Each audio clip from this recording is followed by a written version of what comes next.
Hi guys!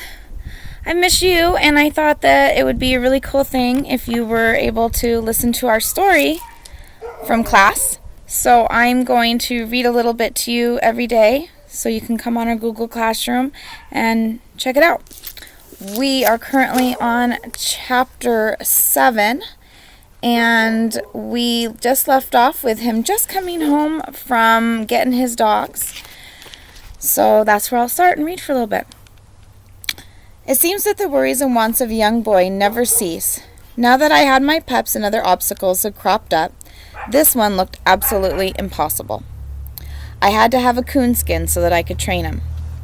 With my 3 little traps and a bulldog determination, I set out to trap Mr. Ringtail. For 3 solid weeks, I practically lived on the river. I tried every trick I knew. It was no use. I just couldn't catch those wily old coons. In desperation, I went to my grandfather, and he smiled as he listened to my tale of woe. "Well, we'll have to do something about that," he said. "To train those dogs right, you'll need the coon hide, that's for sure. Now you watch the store while I go out to my tool shed, and I'll be right back." After what seemed like an eternity, I saw him coming. He was carrying a brace and a bit, that was all. With a mischievous little smile on his face, he said, "You wouldn't think a fellow could catch a coon with those brace and bit, do ya?" I thought he was kidding me, and it made me feel bad. "Why, Grandpa," I said, "you couldn't catch a coon in a jillion years with that thing. You just don't have any idea how smart they are."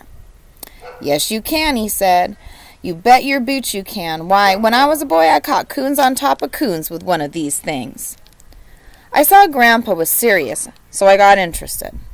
He laid the brace down on the counter, picked up a small paper sack, and filled it about half full of horseshoe nails.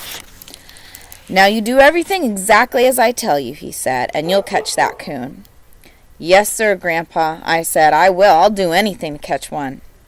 "Now the first thing you need is some bright objects," he said. "The best thing is bright, shiny tin. Cut out some little round pieces, a little smaller than this little bit.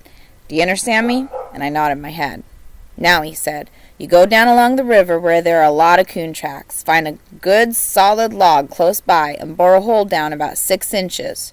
Drop one of the bright pieces of the tin down into the hole and be sure that it's laying right at the bottom."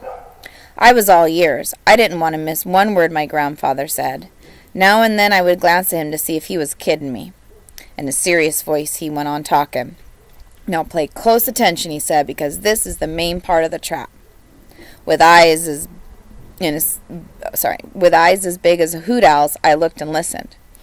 He took 4 of the horseshoe nails from the sack. With the thumb and forefinger of his left hand, he made a small O about the size of the bit, which was 1.5 inches in diameter. "Now we'll say this is a hole you bore in a log," he said, "about 1 inch apart. Drive these nails in on a slant opposite each other." Holding one of the nails in his right hand, he showed me the right angle. "The ends of the nails will enter the hole about halfway between the top and the piece of tin," he continued. "Leave an opening between the sharp points big enough for a coon to get his paw through." He asked me if I understood. Again I nodded my head and moved a little closer to him. "How's it going to catch a raccoon, Grandpa?" I asked. "It'll catch 'em all right," he said, "and it won't fail.